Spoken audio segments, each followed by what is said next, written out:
আহকচোন মোৰ পাকঘৰলৈ। আজি মাক কি বনাব দিওঁ। ৩-৪টা মানুহ আৰু ভাত বনোৱা কাম, কিন্তু এইখিনি কামে মোকে নাতে। কিন্তু মাক মই কিয় মাজে মাজে ভাত বনাব দিওঁ চাওঁ। মায়ে আজি কি বনাব? আজি মানিমুনি চব্জি বনাম। মানিমুনি নহৰু এয়া গুচাই থৈছোঁ। এয়া মানিমুনি মিহিকৈ কাটি থৈছে মায়ে। আলু কাটিছে, নহৰু গুচাই থোৱা আছে।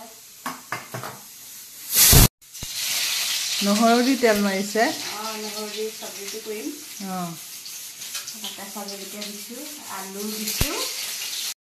এতিয়া বহাই দিয়ক চব্জিখিনি ন। এয়া মই মানিমুনি বহাই দিলোঁ।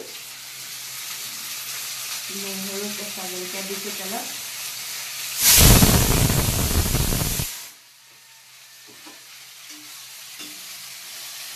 আলু কাটি তিয়াই থৈছে। এয়া হালধি দিলোঁ।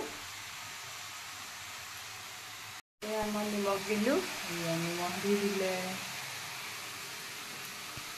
ভাত দিলোঁ।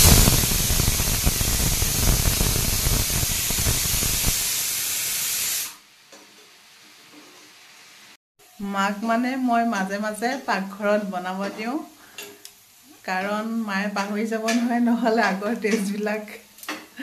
কচুৰ আনিলে কচুৰ টেষ্টটো বেলেগ হয়। আমি ৰন্ধাতকৈ আগৰ দিনত মানে বহুত ভালকৈ টেষ্টিকৈ বনাই ন।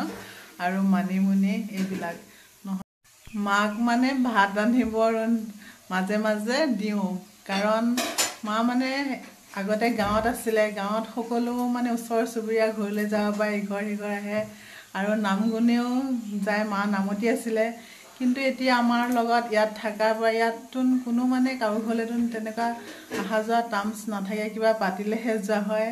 মায়ে বহি বহি মনটো বেয়া লাগিব আৰু ব্যস্তও নাথাকিব। সেইকাৰণে কেতিয়াবা মই মাক এনেকৈ ৰান্ধিব।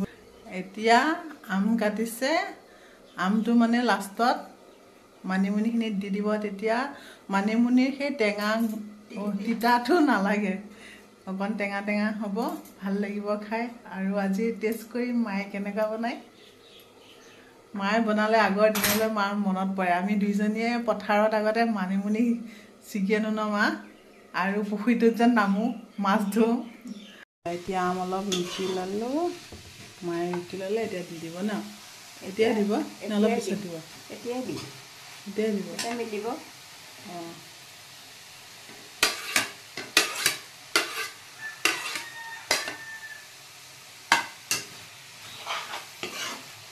এতিয়া আমখিনি দি দিলোঁ।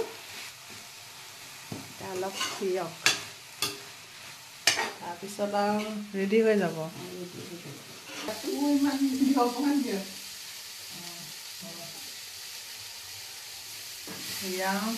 মায়ে এতিয়া খাই চাবলৈ দিছে।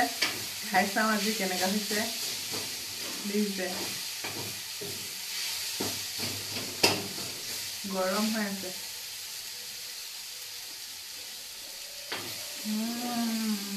বহুত টেষ্টি। টেঙা হৈছে আৰু ভাল লাগিছে খাই। মানিমুনি মানে একদম কেঁচা গোন্ধটোৰ নিচিনা লাগিছে, মজা লাগিছে। আপোনালোকেও এনেকৈ বনাই খাই চাবচোন, বহুতেই টেষ্টি। পেটৰ কাৰণেও ভাল।